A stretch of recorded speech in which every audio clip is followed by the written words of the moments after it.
வணக்கம். இணைந்திருப்பது இலங்கையின் முதற்தர செய்தி வழங்குனர் நியூஸ் ஃபர்ஸ்டின் மதிய நேர பிரதான செய்தி அறிக்கைகளுடன் கொழும்பில் அமைந்துள்ள நியூஸ் ஃபர்ஸ்டின் பிரதான கலையகத்திலிருந்து உங்களை சந்திக்கும் நான் ஜூடியன் சிந்துஜன்.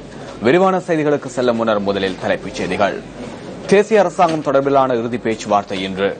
ஐக்கிய மக்கள் சுதந்திர கூட்டமைப்பு சில பங்காளி கட்சிகளுடன் இணைந்து எதிர்வரும் தேர்தலில் போட்டியிட தீர்மானம். இந்தியாவில் உள்ள இலங்கை அகதிகளின் 16,000 குழந்தைகள் இந்திய குடியுரிமையற்றவர்களாக வாழ்ந்து வருவதாக ஈழ அகதிகள் புனர்வாழ்வு அமைப்பு தெரிவிப்பு. புதிய பாராளுமன்றத்தின் முதலாவது கூட்டத்தொடருக்கான அனைத்து ஏற்பாடுகளும் பூர்த்தி. தொடர்வது விரிவான செய்திகள். ஐக்கிய தேசிய கட்சி மற்றும் ஸ்ரீலங்கா சுதந்திர கட்சி ஆகியன இணைந்து அமைக்கவுள்ள தேசிய அரசாங்கம் தொடர்பில் இறுதி பேச்சுவார்த்தை இன்று நடைபெறுகின்றது.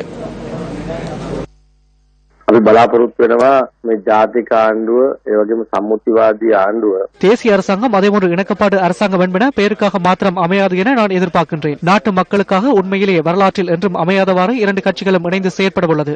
அத்துடன் ஏனைய கட்சிகளை இணைத்துக் கொண்டும் நாட்டை முன்னோக்கி அபிவிருத்தி பாதையில் இட்டு செல்லவும் நடவடிக்கை எடுக்கப்படும். அதேபோன்று சர்வதேச நாடுகளின் அழுத்தங்களில் இருந்து நாட்டை காப்பாற்றவும் நாட்டின் எதிர்கால சந்ததியினரை எமது கட்சியில் எவ்வாறு இணைத்துக் கொள்வது என்பது தொடர்பிலும் கலந்துரையாடியுள்ளோம். உறுப்பினர்களின் எண்ணிக்கையில் பிரச்சனை ஏற்படுத்திக் கொள்ளாது பிரதான கட்சிகள் இரண்டும் இணைந்து நாட்டை எவ்வாறு முன்னோக்கி கொண்டு செல்வது என்பது தொடர்பில் கடந்த தேர்தல் நமக்கு எடுத்துக்காட்டியது. அதன்படி இணக்கப்பாட்டுடன் முன்னோக்கி செல்வதற்கான கலந்துரையாடல்கள் இடம்பெறுகின்றன.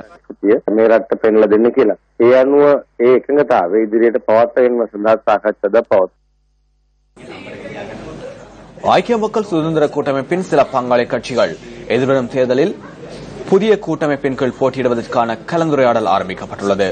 இதற்காக 6 கட்சிகள் ஒன்றிணைந்துள்ளதாக உதயகமன்பில தெரிவித்துள்ளார். ஜனநாயக இடதுசாரி முன்னணி மற்றும் தேசிய சுதந்திர முன்னணி ஆகியன இந்த விடயம் தொடர்பான சாதகத்தன்மை குறித்து கருத்து தெரிவித்துள்ளனர். அடுத்த உள்ளூராட்சி மன்ற தேர்தலின் போது கூட்டமைப்பு ஒன்றை உருவாக்கி தேர்தலில் போட்டியிட எதிர்பார்க்கின்றோம். ஐக்கிய மக்கள் சுதந்திர கூட்டமைப்பின் பங்காளி கட்சிகளும் ஸ்ரீலங்கா சுதந்திர கட்சியின் பலரும் இந்த கூட்டமைப்பில் இணைந்து கொள்வார்கள் என்று எதிர்பார்க்கின்றோம். பல கட்சிகளும் நம்முடன் கலந்துரையாடி வருகின்றனர். ஸ்ரீலங்கா சுதந்திர கட்சி கூட்டமைப்பிலிருந்து விலகி கூட்டமைப்புடன் எதனையும் கலந்துரையாடாமல் ஐக்கிய தேசிய கட்சியுடன் இணைந்து கொண்டுள்ளது. ஆகவே எதிர்வரும் உள்ளூராட்சி மன்ற தேர்தலுக்காக புதிய கூட்டமைப்பு ஒன்றை உருவாக்குவது எமது நோக்கமாகும். ஜனநாயக இடதுசாரி முன்னணி மற்றும் தேசிய சுதந்திர முன்னணி என்பன தற்போது முன் ஆராய்ந்துள்ளன. இணைய கட்சிகளும் ஒரே நேரத்தில் தமது தீர்மானத்தை நாட்டிற்கு அறிவிக்கும். இந்திய அகதி முகாம்களில் பிறந்த 24,000க்கும் மேற்பட்ட இலங்கை குழந்தைகளில் சுமார் 16,000 குழந்தைகள் இந்திய குடியுரிமையற்றவர்களாக வாழ்ந்து வருவதாக ஈழ அகதிகள் புனர்வாழ்வு அமைப்பின் நிறுவனர் S.A. சந்திரதாசன் தெரிவித்துள்ளார். இந்தியாவில் பிறந்த இலங்கை அகதிகளின் குழந்தைகளுக்கு அகதிகள் அந்தஸ்து வழங்கப்பட்டுள்ளதாகவும் அவர் குறிப்பிட்டுள்ளார். இந்தியாவில் உள்ள இலங்கை அகதிகளை நாட்டிற்கு அழைத்து வருவதற்கு முன்னர் அவர்களுக்கான குடியுரிமையை தொடர்பில் தெளிவான நிலைப்பாடு ஒன்றை இலங்கை அரசாங்கம் முன்வைக்க வேண்டும் எனவும் அவர் வலியுறுத்தியுள்ளார். நாட்டில் ஏற்பட்டுள்ள ஆட்சி மாற்றத்தின் பின்னர் இந்திய அகதி முகாம்களில் வாழும் இலங்கை தமிழர்களை நாட்டிற்கு திருப்பி அனுப்புவது தொடர்பில் இருநாட்டு அரசாங்கங்களுக்கும் இடையே பேச்சுவார்த்தைகள் இடம்பெற்று வருகின்றமை குறிப்பிடத்தக்கது. புதிய பாராளுமன்றத்தின் முதலாவது கூட்டத்தொடருக்கான அனைத்து ஏற்பாடுகளும் பூர்த்தி செய்யப்பட்டுள்ளதாக பாராளுமன்ற செயலாளர் நாயகம் தமிக தசாநாயக்க தெரிவித்துள்ளார். புதிய பாராளுமன்றத்தின் முதலாவது கூட்டத்தொடர் நாளை காலை 9:30 ஆரம்பிக்கப்பட உள்ளதாகவும் அவர் குறிப்பிட்டுள்ளார். கூட்டத்தொடரின் முதல் நிகழ்வாக சபாநாயகர் தெரிவு செய்யப்படுவார் எனவும் பாராளுமன்ற செயலாளர் நாயகம் தமிக தசாநாயக்க கூறியுள்ளார். சபாநாயகர் நியமனத்தின் பின்னர் பாராளுமன்ற உறுப்பினர்களின் சத்திய பிரமாணம் இடம்பெறும் எனவும் அவர் குறிப்பிட்டார்.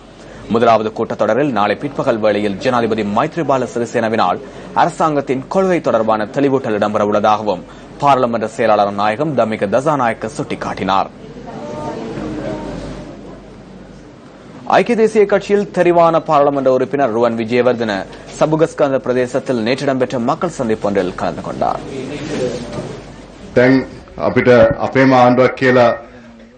எங்களுக்கென்ற ஒரு அரசாங்கத்தை அமைப்பதற்கான சந்தர்ப்பம் தற்போது எமக்கு வழங்கப்பட்டுள்ளது. அந்த அரசாங்கத்தினூடாக தங்களுக்குரிய இடத்தை பெற்றுக் கொடுப்பதுடன் இப்பிரதேசத்தில் காணப்படும் அனைத்து பிரச்சனைகளிலும் தலையிட்டு தங்களுக்கு சிறந்த தீர்வை பெற்றுக் கொடுப்பதற்கான நடவடிக்கைகளை மேற்கொள்ள நான் எதிர்பார்த்துள்ளேன். இதேபோல் நான் உறுதி வழங்கிய வைத்தியசாலை வேலை திட்டத்தை ஆரம்பிப்பதற்கான நடவடிக்கையை முன்னெடுக்க உள்ளேன் என்பதனை இந்த சந்தர்ப்பத்தில் தங்களுக்கு தெரியப்படுத்துகின்றேன்.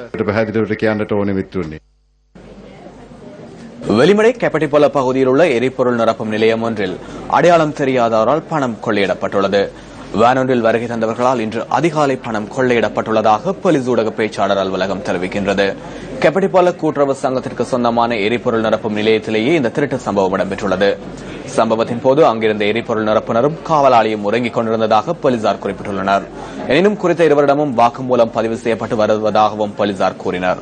சுமார் 10 லட்சம் ரூபாய் பெறுமதியான பணம் திருடப்பட்டிருக்கும் என எரிபொருள் நிரப்பும் நிலையத்தின் முகாமையாளர் குறிப்பிட்டுள்ளதாக எமது பிராந்திய செய்தியாளர் தெரிவித்தார். வெளிமடை போலீசார் சம்பவம் தொடர்பில் மேலதிக விசாரணைகளை மேற்கொண்டு வருகின்றனர்.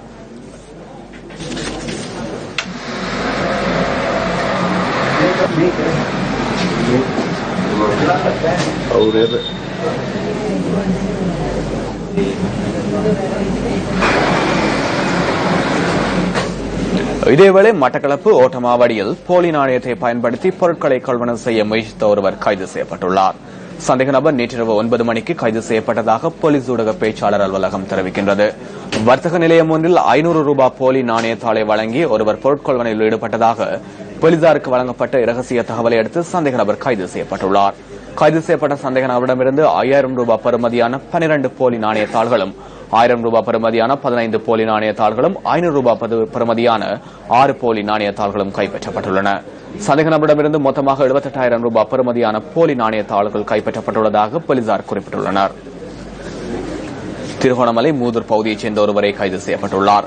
வாழைச்சேனை போலீசார் சம்பவம் தொடர்பில் விசாரணைகளை மேற்கொண்டு வருகின்றனர்.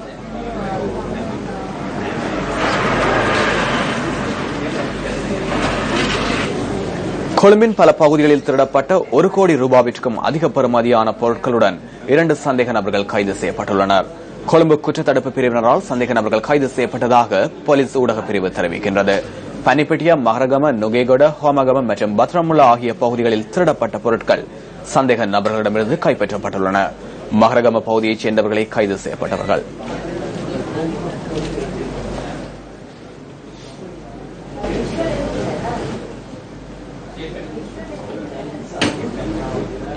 பலப்பிட்டிய வெள்ளவத்த பகுதியில் 5250 கிலோகிராம் கழிவு தேயிலையுடன் இருவர் கைது செய்யப்பட்டுள்ளனர்.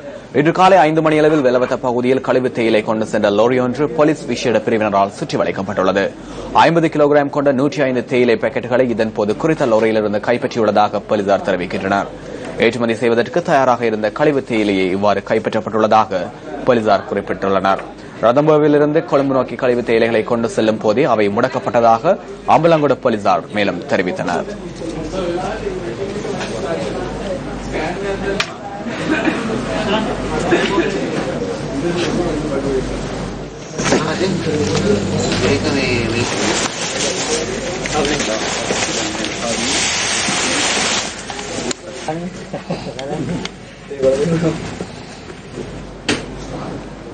யுத்தம் மற்றும் இயற்கை அனர்த்தத்தினால் தமது வாழ்வை தொலைத்த மக்கள் தொடர்ந்தும் தமது வாழ்வாதாரம் தொடர்பில் ஏக்கத்துடன் காத்திருப்பது வேதனைக்குரியதே.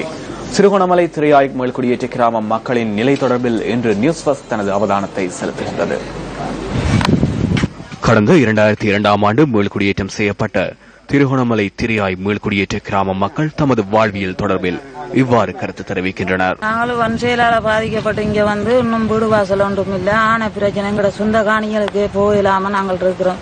ஒரு தொழில் வாய்ப்பு இல்லை, எங்களுக்கு ஒரு விதமான உதவிகளும் இல்லை.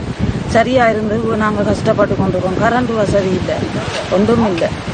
தண்ணி வசதிகளும் கூட எங்களுக்கு இல்லை. 2002ஆம் ஆண்டு இந்த கிராமம் மீளாக்குடியமர்த்தப்பட்டது. அந்த மீளாக்குடியமற்றத்துக்கு பிறகு அடிப்படை வசதிகள் எதுவும் இல்லாம பெரிய கஷ்டப்படணும். இங்கே 250 குடும்பம் இருக்கிறோம். அந்த குடும்பத்துக்கு குடிநீர் வசதியோ இல்லாட்டிக்கு மற்றது இந்த ஜானையாள பிரச்சனையாளர் பெரிய கஷ்டப்பட்டு கொண்டது. சுமார் 250க்கும் மேற்பட்ட குடும்பங்கள் வாழ்ந்து வருகின்ற திரையாய் கிராமத்தில் மக்கள் தமது அடிப்படை தேவைகளை நிறைவேற்றிக் கொள்வதில் கூட சிக்கல் நிலவையை எதிர்கொண்டுள்ளனர். தகர கொட்டகைகளிலும் கூடாரங்களிலும் காலநிலை மாற்றத்தை பொருட்படுத்தாது வாழ வேண்டிய நிர்பந்தத்திற்கு இக்கிராம மக்கள் தள்ளப்பட்டுள்ளனர்.